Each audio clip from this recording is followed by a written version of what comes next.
sa mga ka-agri-friends. Ako dahil si Jester Jan Hadap, ang OIC Department Manager sa National Dairy Authority, Northern Mindanao Department.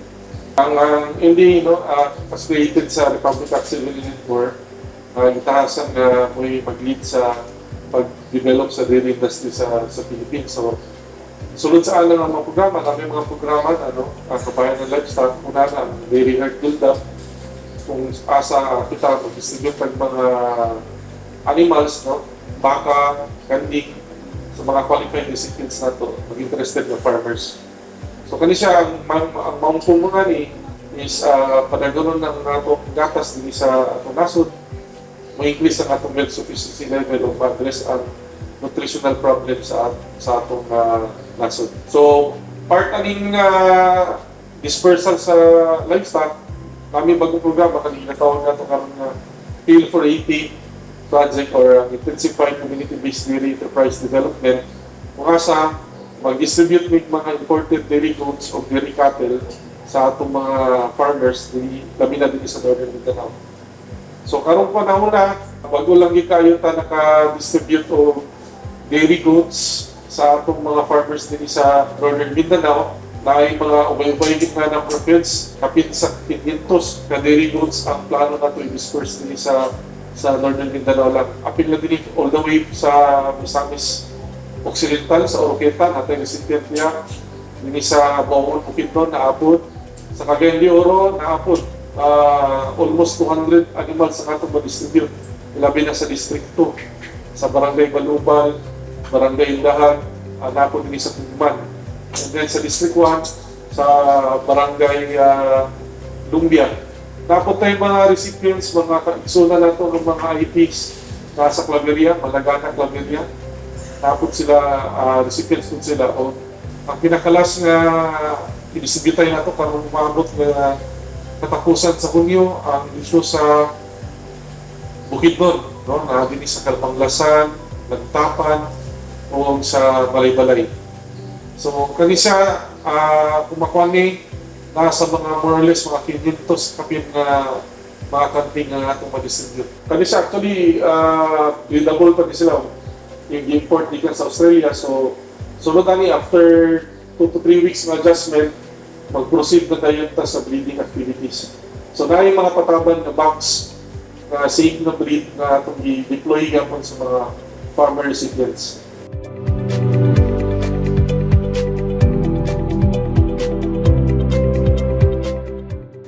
Actually, kanyang Feel for 80, nalaman tayo mga recipients ng mga imported dairy goods na kumpleto na sila. Way back 2019 pa din sila nag-start ng preparation. So, pero ginahawag na mo ang tanan na itong mga ka-agri-friends, mga interested na would-be farmers, labi na sa dairy goods, dairy good farming, din sa Northern Mindanao, labi na sa Region 10. Na kung gusto mo, interesado mo mag-apply, pwede kayo mag-submit lang ng letter of intent sa aming buhatan para ma-address na mo, matuwa na mo o ma-evaluate sa aming team. Kaya kaning kaning bayad, collections na mo, aning mga first nga recipients, napangita kami o kinsay tagaan ani kuhot mga bayad nila. So, malipay kayo ang opisina kung hanggang kayo mag-submit ng letter of intent, ay taas-taas pag yung panahon ang i-require nato para mag-develop.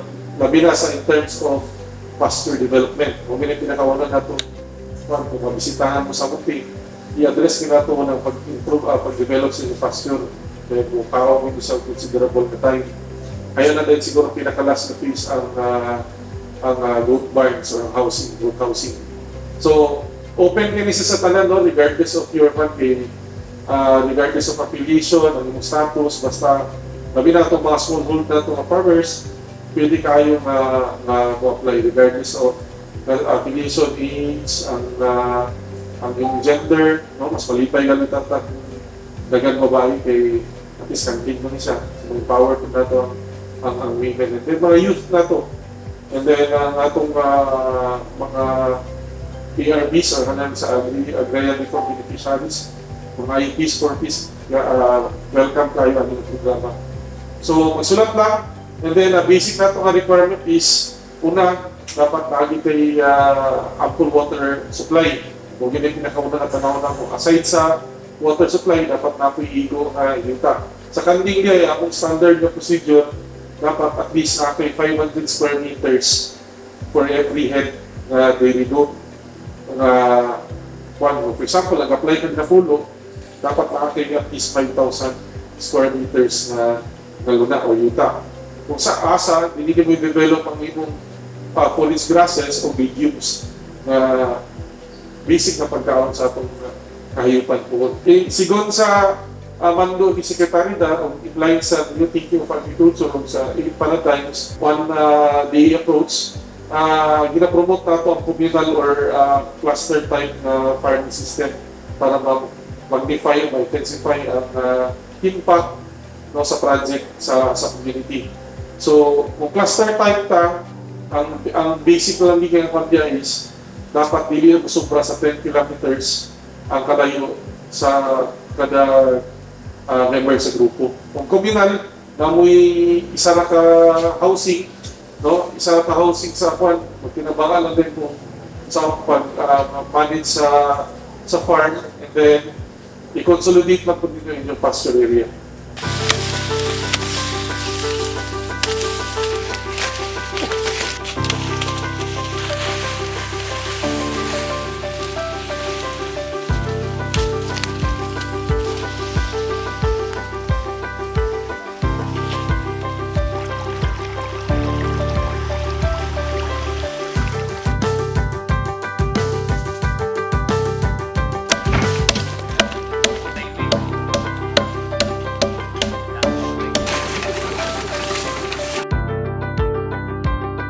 Good morning mga ka-agri-friends, ka-dairy. Ako si Cesar Leo Pagapular sa National Dairy Authority, isa ka animal technician. So welcome sa Mountain View Dairy Cooperative. Ang MVDC, isa sila sa mga nagpakita og interest ani nga project. So sila nagpasa sa ilang letter of intent dito sa National Dairy Authority, Northern Mindanao Office. So isa sila sa among gi-evaluate, gitanaw ang ilang grupo ug nakita namo nga qualified para ani nga project. So gitanaw namo ang ilang area, ilang propose kung asa nila ibutang ang housing. So nakita namo nga naa sila sufficient or naa sila sakto or kalawagon sa yuta nga gi-require ani nga project. So sila dapat maka-prepare og 5 hectares nga forage or grass and legumes nga plantation nga may ato ibawog sa kanding. Nga para sa 100 heads ka kanding. Nga babae dayon 3 ka lalaki. So kaning ang forage ug ang housing isa sa ilang mga counterparts nga kailangan nila i-provide before sila matagaan sa kanding. So amo silang gi-require to undergo a 3 days training and 1 day nga hands-on sa farm. So under sa training naa dito ang forage development, housing, disease and health management, how to milk the dairy goats, milk processing, feeding management. Ang pinakalas nga ilang gi-trainingan is ang husbandry practices. So dito, gituduan sila unsaon gikan sa pagbahog, pagpuli sa tubig, paglimpyo, pag-maintain sa biosecurity, hantod sa pag-record sa mga aktibidades sa farm.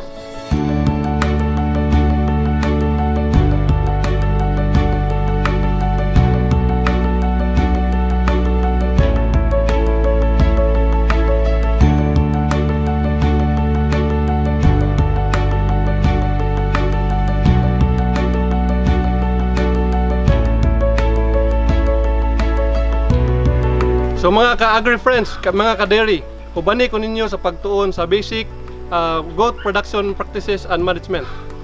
Tara na!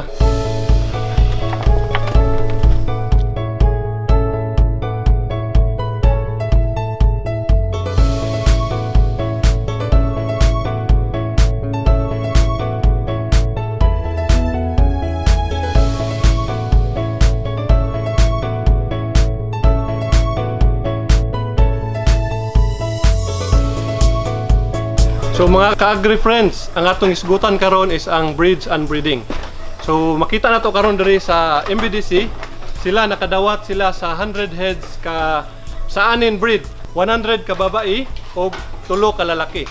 So kani nga mga kanding karon nga naa diri is mga nasa 10 to 12 months old.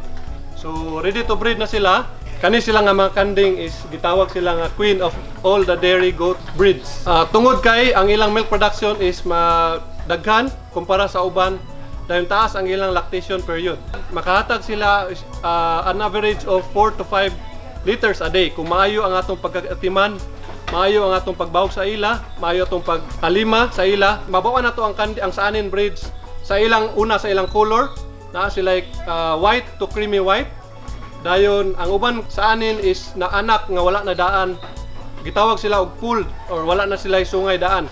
Ang uban ay sungay pero sa bata pa sila 14 days to 21 days gidisbad na sila para dili na mo tubo ang ilang sungay, so iwas mga injuries.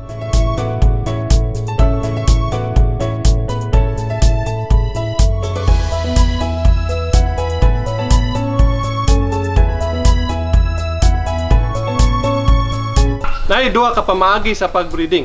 So natural o artificial insemination.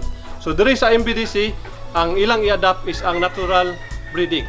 So sa natural breeding, naa say duha ka pamaagi nga pwede diri ilang i-sundon. So ang una is ang hand breeding.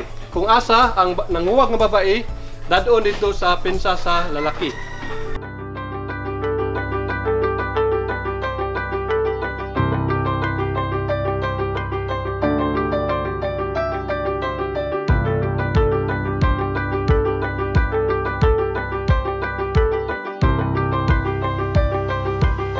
Ang ikaduha is ang pen breeding, kung asa ang lalaki dadon dito sa grupo sa babae or like a group of 10 heads sa isa ka pinsa.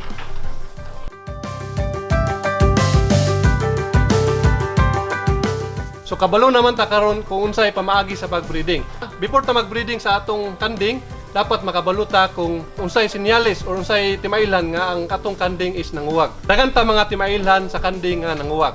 So una ani is ang reddening of the vulva. So makita nato nga magpula o maghubag ang ilang vulva. Dayon ikaduha ana is ang mucus discharge. Ang sunod is ang bantayan nato nga ang kanding usay gapamaba sila sa ilang kagalingon nga babae.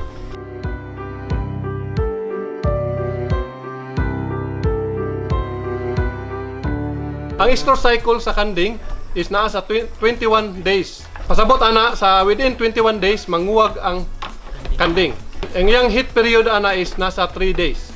Kung naamoy sinyalis nga nakita sa pagpanguwag sa buntag, ato sila i-breed pagkahapon. Dayon ato silang i-segundahan pagka the following day sa buntag. Pag human nato og pakasta ang kanding, ato silang obserbaran for 21 days. After 21 days kung mobalik ang iyang cycle. Kung dili siya mag-inhit ana nga after 21 days, dako ang posibilidad nga atong kanding is buros na. So magulat kita og 150 days plus minus 5 para ang mo kana atong expected nga atong kanding manganak.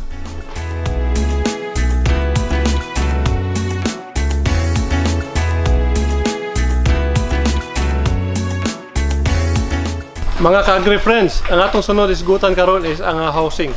Ang housing, isa kini sa pinaka-importante nga dapat nato i-provide. So natay mga gi-consider, natay mga guidelines nga gi-require nato para maayo ang pagpamuyo sa atong kanding.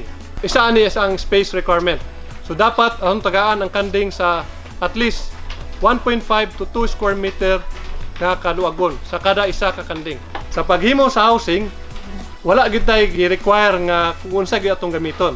So pwede ra ta makagamit kung unsay available sa atong palibot o kung unsay kaya sa atong bulsa. Pwede ra ang atong housing is made of indigenous materials, sama sa lumber o ang kawayan.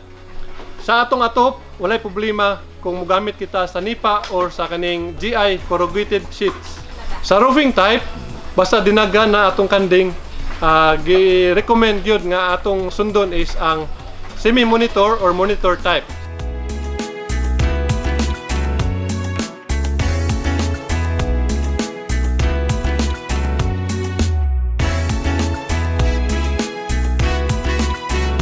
Sa housing, dapat naa sila'y insakto kaluagon nga mga pinsa, bahuganan nila o sa ilang imnanan. So dapat makaprovide po ta sa source sa kahayag sa ila, labi na sa gabi. Og diri, ato maobserbaran nga natay trapal. So, kaning trapal nag-serve kani as protection po nila, labi na kung naay kusog nga ulan, kusog nga hangin.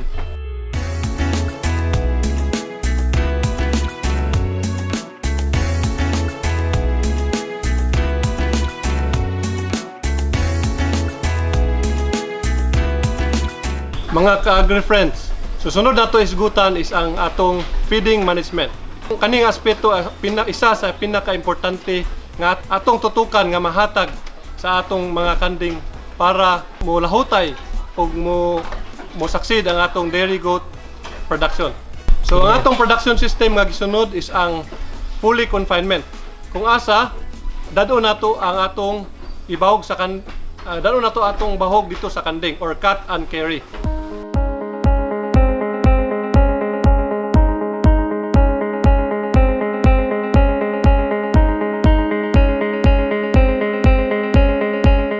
So before ta mo dawat sa kanding, dapat nakapreparata or nakatanom tadaan sa atong forage nga mo'y atong ibawog sa ila. So dapat naatay mga klase-klase nga mga forage nga pwede nato ibawog or gi-recommend nga maayo sa kanding. So isa ani is under sa grasses, isa ani is ang hybrid napier or pakchong. Ang ikaduha is ang mulatto grass, then ang katulo is ang mombasa grass. Dayon sa atong legumes, natay mga klase-klase nga gipang-recommend nga maayo sa atong kanding. Una ani is ang indigofera, rinsoni, clemenza, ipil-ipil, calyandra ug uban pa nga mga legume nga taas og protina para sa atong kanding. Naapod tayo uban nga mga gipang-recommend nga bahog nga pwede sa atong kanding, nga maayo sa atong kanding.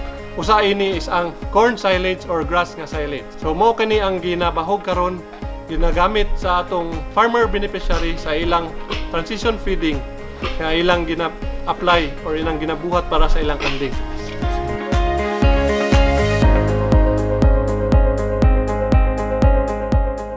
Mayong buntag sa tanan, labi na sa mga ka-agri friends ug makauban natong mag-uma. Ug salamat kayo sa pagbisita sa Mountain View Dairy Cooperative or MVDC. Ako si Jojo Ebron o Joe Ebs, ako ang kasamtangang chairperson din sa maong kooperatiba sa Mountain View Dairy Cooperative. Mga kaigsuonan ug mga agri-friends, among ipakita among pamaagi sa pagbahog diri sa among dairy goat, no? Sugad atong pag-abot atong June 5, among pamaagi sa pagbahog 100% silage, corn silage, no? Og lamian kayo ang among mga kanding. So mo na yung among corn silage, no, nga among bahog, no, 100% atong pag-abot yun mismo nila atong June 5. Karon naami sa ikaduhang semana among pamaagi sa pagbahog 50% silage. Unya 50% dayon nga grass. So among gamit karon kanang napier, no. So mo ni among pamaagi sa pagbahog karon para sa among dairy cooperative. So atong ipakita unya ang among pagbahog aktual. Unya na pod may supplement, no, nga feeds, ipakita po namo unya adto sa sulod, no, kay among pamaagi diri sa gawas sa kaliwa nga bahin mo ni among among corn silage o grass. Dito sa tuo nga bahin naamoy feeder po namo dito para sa feeds, no, para sa supplemental feeds namo.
So diri, ang ilang ginasunod is 3 times a day feeding.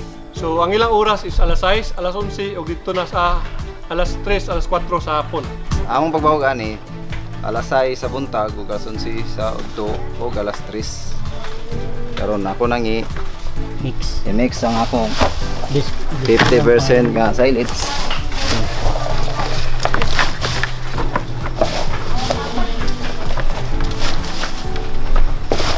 Dayon 50% sad nga Napier na press. Manyamong sudlan. Ang mixture sa atong bahog sa atong per head 2 ka kilo og tunga.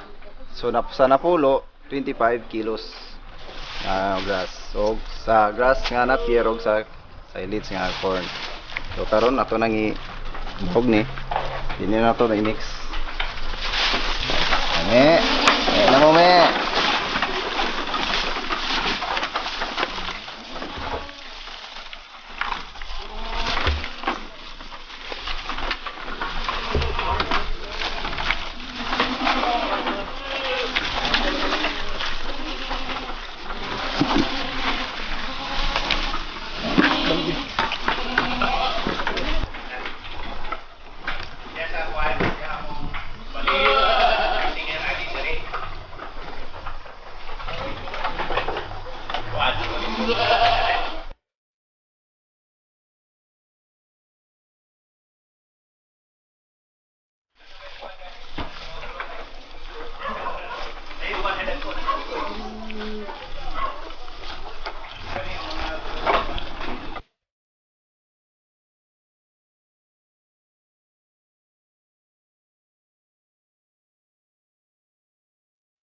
Pag humana mo dito sa sagbot, magbahog na pud mi og tubig, maghatag mi og isag tunga nga balde sa tubig.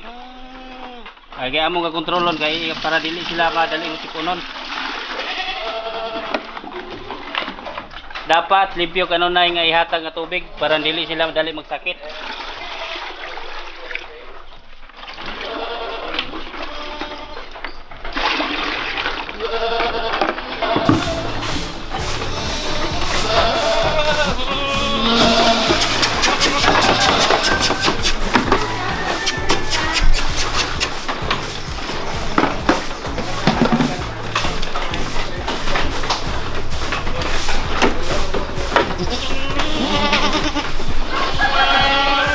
Pag umanog tubig, kato na pong feeds, concentrate na po siya.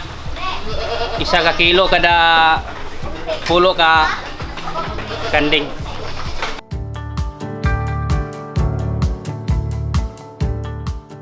Pag umana mo hatag sa tubig, tagaan sa sila og feeds.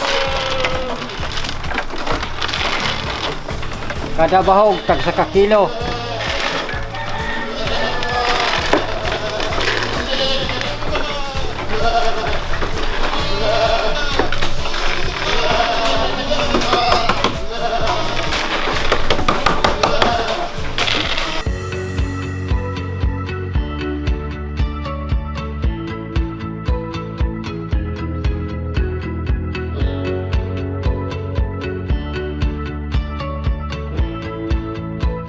Kasagara kaka-encounter na mo nga sakit sa kanding ang ubo ug ang sipon.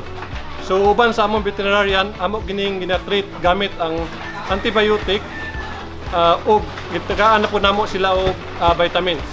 So kanang vitamin supplementation namo magpadayon kana kada bulan ug depende na siya sa unsay recommendation sa area veterinarian. Sa among deworming program, mag-start kami sa pag-deworm sa among kanding 3 months old or after weaning. So maghatag mig albendazole dahil namo silang second dose or i-follow up ang paghatag sa ila after 14 days. Dayon amo silang irregular 3 months or as needed or kung kinahanglan na.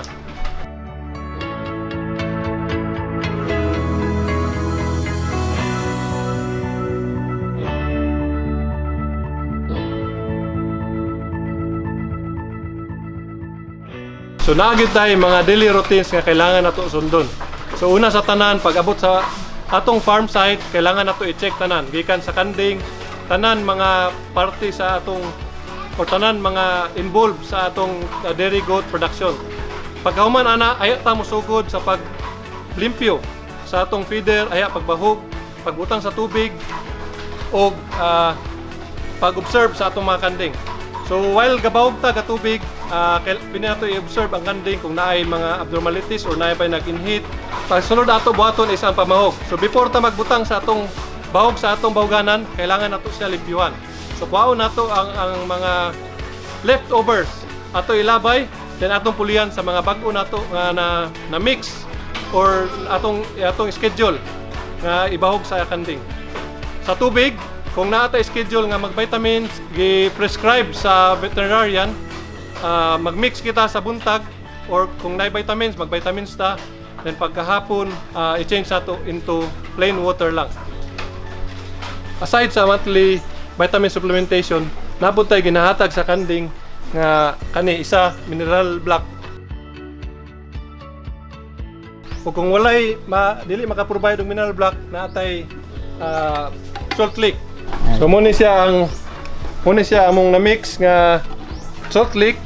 Sulod ani is ang asin, mineral mix o limestone. So muna ilang tilap-tilapan as source sa ilang mineral nga requirement. Dahil sa concentrates, kada adlaw natay allowance or natay budget para sa kada isa ka kanding. So ato na silang tungaon ang concentrate uban sa atong forage ug silage nga ibahog. Is ato kining tungaon into 3 feedings. So moto atong schedule is nasa 6, 11 and 3 PM. So ato nang bahinon ang ilang allocation for the day. Kinahanglan gyud nato nga i-impose nato ang atong biosecurity ug atong pag-maintain sa atong kalimpyo sa atong housing.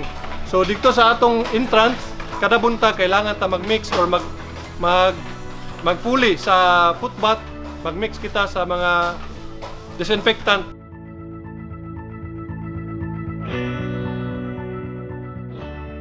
Kung mahimo sa atong pen, atong siligan, basta i-maintain nato atong kalimpyo sa atong palibot.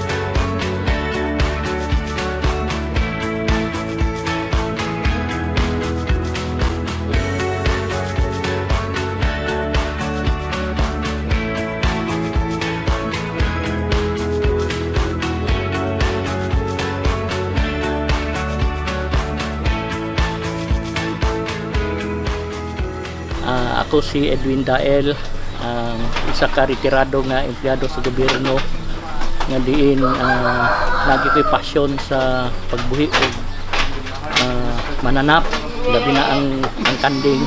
Karon atong hisgutan ng meeting management. Una sa tanan, ato sa gyung ipreparar ang atong do kay dapat ang health sa atong do mo ginang task kay nga i-consider nato. Mga kaigsunan nga gustong mo buhi og kaning mga dairy goats, isagid ka importante ang atong ipahibaw sa inyo nga di ginato kumpiyansahan ang nutrition sa atong mga kanding kay kung di na ninyo sila tagaan og sakto nga nutrition, di gina mahatag og sakto nga abot. So experience ko gina karon with the help of National Dairy Authority, si Sir Cesar Pagapular nga tutok ni kaini sa amo nga mo assist. Daghan ikog nakuha nga mga pagtulunan. So dito na ko nakuha nga ipreparar gyud nato ang atong mga kanding. Di kita basta nga magpa breedan lang na siya dritso kay daghan kayong mga needs anak nila, ipreparar gyud nato na sila. So mao na karon ang gibuhat nako kay sige na sa kumbisitahan sa taga NDA si Sir Cesar Pagapular, iyang suggestion karon nga ipa 1 month ani hapsa o aya nagatasan kunya ang kana nati ana nga time magsugod na nagnibol og concentrate og kining grasses kagana sa high protein concentrate in lieu lugar sa iyang gatas pero magatas magyapon na siya, pero pagkagabi na ibuwag na siya sa iyang nanay. Ibuwag na siya, kanya pagkabuntag gatasan ang iyang nanay. After gatasan, buyan siya, ipaupan na iyang mga nati. While ga-range ang nanay, maginahinay na matugbalik ang gatas, so dito na sa makatutoy ang mga nati. Kaning dairy goat, since ang production nato sa Pilipinas is only 1%. Although gatas atong production, pero mag-remain tag 1% kay ang population nato gasaka man pod. Confident kay kung with this assistance gikan sa National Dairy Authority, God willing, no succeed yun ang grupo.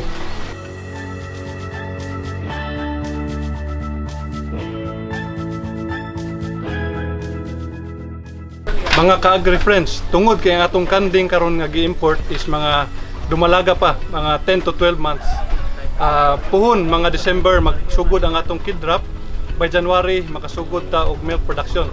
Puhon by January mapakita nato sa future episode ang milking practices sa dairy goats. Before ta mahuman ani nga episode, sa dugang nga mga pangutana, open ang among office diri sa Cagayan de Oro. Pwede mo mag-contact sa amo through sa FB page namo or pwede mo comment diri sa live stream. So sa daghang salamat mga ka-agri friends, mga ka-dairy, hangtod sa atong sunod nga mga episode. So daghang salamat. Okay, mga ka-agri friends, daghang kayong salamat sa inyong pag-view aming video o hinaot ta nga daghang timo na natunan o sa makausap pa ang among paghangyo o ang among pag-promote na kung kamo interesado mo-appeal no, sa among kaliukan or sa very good farming, welcome kayo mo. Pagsabit lang mo sa inyong letter of intent and ang among team, wala ka ninyo, andam kayong mutabang o assist all the way sa paghatag sa funding sa inyong farms. So, daghang kayong salamat o labi na sa ATI for making this video possible. And then, continue lang yapon may pagdagan sa gatas o sa livestock dairy animals din sa ato nasod. Daghang kayong salamat.